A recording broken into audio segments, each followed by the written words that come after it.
My name is Lieutenant Colonel Amanda Pierce. I'm a decorated officer in the United States Army, but that's never been enough for my father.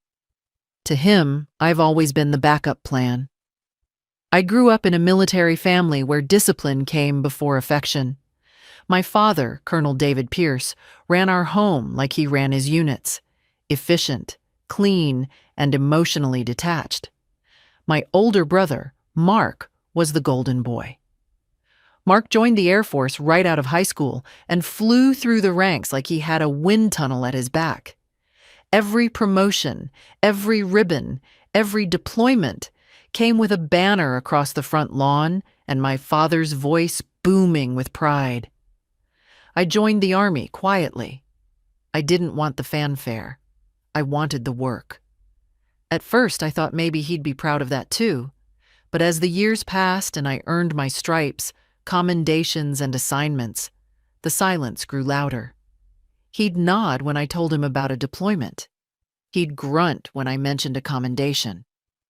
Then came the day that cracked something deep in me. It was my 5th year in. I had just completed a classified support operation for Special Forces. I was being awarded the Defense Meritorious Service Medal. It was significant. It was rare for someone of my rank. The ceremony was small, as most classified awards are. A few colleagues, my commanding officer, and a short speech. I sent the invitation weeks ahead. The base was a 2-hour drive from his house. He didn't come. He called me that night, cheerful.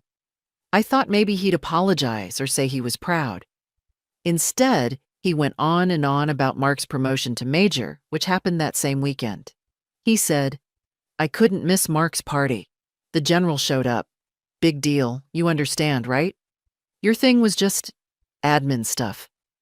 I said I did, but I didn't. I still don't. That was the moment it clicked. It didn't matter what I achieved. If it wasn't loud, public, or made for a brag-worthy Christmas card, it didn't register. I wasn't the daughter he wanted. I was the daughter he tolerated. So I stopped trying. I stopped showing him my work, stopped inviting him to events. I told myself I didn't need his approval. But it's funny how even when you stop reaching for something, the ache doesn't go away. I built a wall between us after that. Quiet, polite, but firm. He didn't notice. Or maybe he did, but decided it wasn't worth breaking through. I went on with my career. I kept serving, kept rising, kept going. But that moment, standing in uniform, medal in hand, staring at an empty seat where he should have been, etched itself into me. It became the blueprint for every quiet disappointment that followed. People think military training teaches you how to fight. But what it really teaches you is how to hold your ground when everything inside you wants to collapse. That's what I did that day, and I've been doing it ever since. I didn't need to be the favorite. I just wanted to be seen. I went to my father's retirement ceremony because I thought it mattered. I told myself it was one last chance to stand beside him without feeling like a shadow. The auditorium was filled with rows of crisp uniforms and the soft murmur of officers who had served with him for decades. I sat near the back, close enough to be present, but far enough to keep my expectations low. When the ceremony began, the base commander, a 3-star general named General Vance, spoke about my father's leadership and the legacy he was leaving behind. My brother Mark sat in the front row in his Air Force dress blues, a row of ribbons across his chest. My father kept turning toward him with a proud smile, referencing him every chance he got. I watched quietly, reminding myself that this was his moment and I was only there to honor it. Then my father stepped up to the podium. He adjusted the microphone like he had done it 1,000 times and cleared his throat with the kind of authority that made people lean in. He started by thanking the men and women he had served with, and then he moved on to the part about his family. My breath tightened even before he said the first word. He talked about Mark first. He talked about how proud he was of the missions Mark had flown, the promotions he had earned, and the future he had ahead of him. He spoke like a man describing a legacy that would carry his name forward into history. The crowd nodded and murmured with approval because it all sounded so perfect. The hero father, the hero son. Then he mentioned me. He glanced over his shoulder, scanning the back rows as if trying to remember where I was sitting. He gave a small, dismissive laugh and said, "And of course my daughter Amanda is here too. She's in the Army, doing paperwork in uniform or something like that. We all know every army needs a few of those to keep the lights on, right?" The room chuckled with him, a polite, warm sound that felt like ice water in my veins. For a moment, I thought I misheard him. My brain fought to soften the words or twist them into something harmless, but they landed exactly as he intended. Dismissive, lazy, thoughtless. I felt my ears ring as if someone had slammed a door next to my head. I kept my face steady. I kept breathing. I kept my boots flat on the floor because if I moved, even an inch, I knew something in me would break. I wanted to disappear. Do not leave the room, but vanish from the version of myself that kept hoping he would see me differently. I sat there with my hands clasped so tightly, my knuckles ached. I kept telling myself that this was routine for him. This was how he talked about me when he thought the world was listening. The laughter died down, and he went back to praising my brother. I realized then that I was not part of this picture, not the way he wanted it framed. I felt a slow wave of heat roll through me. Not anger, but clarity. It was the clean cut of understanding. I knew in that moment that I would never wait for his approval again. I would serve. I would lead, and I would rise. But none of it would be for him. That insult, delivered so casually, closed a door I had kept open for far too long. They think I push papers. That's the joke, right? That I wear the uniform but never see action. That I live in an office, not a battlefield. That image has worked in my favor for years. In truth, I am the Deputy Director of Cyber Defense Strategy for the Department of Defense. I hold a rank of Lieutenant Colonel, but my functional authority overrides most generals when the digital alarm bells ring. My clearance level is Yankee White. SCI. Half the people I work with don't even know my last name. They just know my user ID. The job doesn't come with parades. It comes with weight, the kind that keeps power grids on and foreign actors out of our nuclear silos. My title on official documents is vague. Strategic Operations Liaison. It's just enough to sound legitimate without giving away what I actually do.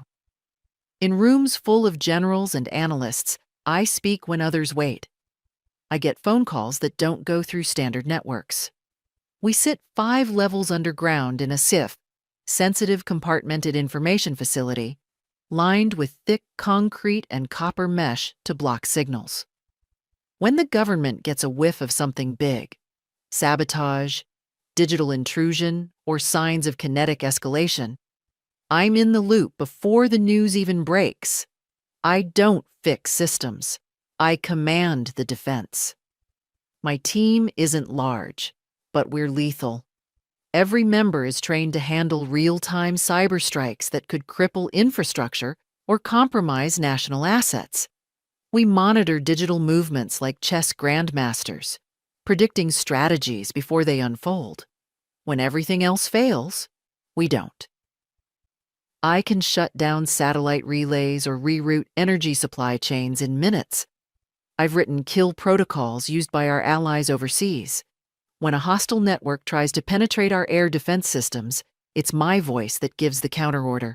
My job doesn't allow me to brag. It requires me to disappear. There's no social media, No public celebrations? No visible trail? That's by design. My father thinks I lost my way. He has no idea I'm the one drawing the map. The alert hit at 1400 hours right in the middle of the ceremony. I felt the vibration against my ribs. It wasn't a normal text. It was my secure government smartphone. A thick, hardened device I kept in the inside pocket of my dress jacket. It vibrated 3 times. Long, hard, urgent. That pattern meant one thing. DEFCON 2. Cyber event. I didn't look at it immediately. I waited. Then the lights flickered. The spotlights above the podium blinked once, twice, then died completely. The microphone cut out with a sharp pop of static. The auditorium fell into a thick, unnatural silence. For a beat, no one moved. The emergency backup. Lights should have kicked in instantly. They didn't. Then the murmur started. Whispers turned to questions. People pulled out their personal phones to use as flashlights, but they froze. "No signal," someone whispered. "My phone is dead." "Mine too," another voice said. "No 5G, no LTE." A low alarm chirped somewhere in the distance, then died mid-tone. The base had gone completely dark. This wasn't a power outage. This was a full-spectrum kill chain attack. A coordinated strike designed to blind the base, disable communications, and lock down the perimeter. My father stood on the darkened stage, confused. He tapped the dead microphone. "Is this part of the show?" he joked nervously. It wasn't a show. I reached into my jacket and pulled out my secure phone. The screen was the only thing glowing in the room. It scanned my retina. The screen turned red. Alert. National grid compromised. Vector. Unknown. Authority transfer. Immediate. Designated Commander, LTC A. Pierce. I read the screen. I took a breath. The world had just stopped. And I was the only one who had the keys to start it again. I stood up. My boots echoed on the concrete floor as I walked out of the back row. In the silence, the sound was deafening. "Amanda?" my mother whispered, loud enough for people to hear. "Sit down. Don't make a scene." I ignored her. I walked into the center aisle. "Secure the doors!" I shouted. My voice wasn't the voice of the quiet daughter. It was the voice of command. "No one leaves this room." A few officers near the front turned, squinting in the dark. "Who is that?" someone asked. "Is that Pierce's daughter?" My father stepped to the edge of the stage. "Amanda, what the hell are you doing? Sit down." I didn't stop. I walked straight toward the front row where General Vance was sitting. "General Vance," I called out. The general stood up, looking annoyed and confused. "Lieutenant Colonel, what is the meaning of this outburst?" I didn't salute. There was no time for ceremony. I held up my secure phone. The red screen cast a ghostly glow on his face. "General, we have a code black intrusion on the regional grid," I said, my voice cutting through the room. "NORAD has detected a foreign worm inside the base firewall. The automated defenses have failed." General Vance froze. He looked at the phone. He recognized the interface. He knew what a red screen meant. "Code black?" he whispered. "Are you sure?" "I'm looking at the packet loss right now, sir," I said. "They are targeting the environmental controls and the secure comms array. If we don't air-gap the system in 60 seconds, we lose the Eastern Seaboard data link." My father laughed. A nervous, angry laugh from the stage. "Amanda, stop playing games," he shouted. "General, I apologize. She works in IT. She's probably overreacting to a blown fuse." I didn't look at my father. I kept my eyes locked on the general. "General Vance," I said, my voice dropping lower, harder. "Under Protocol 7 Alpha, in the event of a total comms blackout, Command Authority for Cyber Defense transfers to the highest-ranking specialist on site. I turned the phone so he could see the authorization code at the bottom. "That is me." The general read the code. His eyes went wide. He realized in that second that the woman standing in front of him wasn't just a lieutenant colonel. She was the designated crisis commander. In this room, in this specific nightmare scenario, I outranked him. "What do you need, Colonel?" General Vance asked.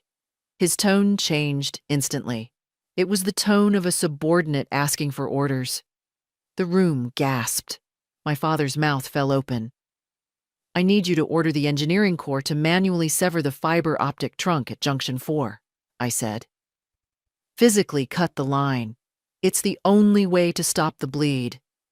"But that will kill the base completely," Vance said. "Better the base goes dark than the Pentagon gets infected," I countered. "Do it, General. Or I will call the Secretary of Defense on this line and tell him you hesitated." It was a threat. A direct, career-ending threat delivered to a 3-star general in front of 300 witnesses. General Vance didn't blink. He knew the protocol. He grabbed his aide's shoulder. "Run to engineering. Cut the main trunk. Now. Go." The aide sprinted out the side door. I turned to the room. "Everyone, remain seated.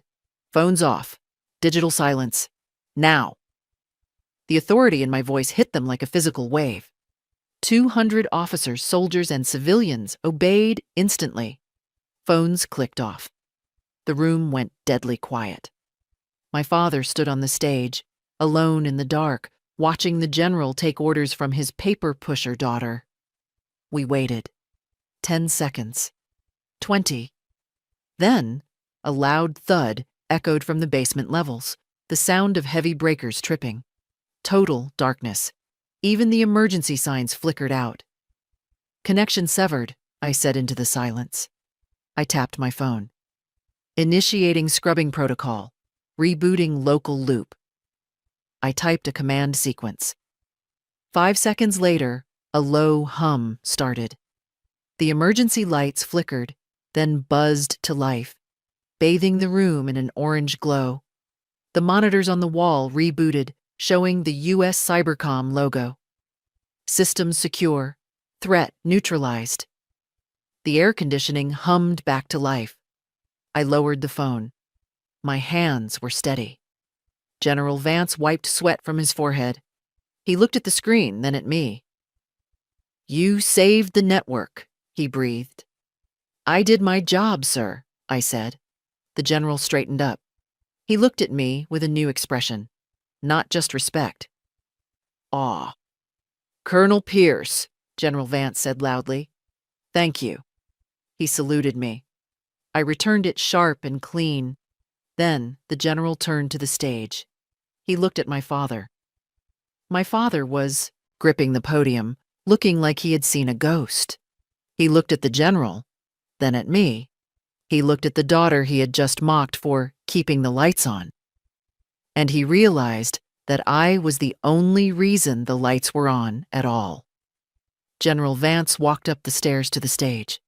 He didn't take the mic. He spoke directly to my father.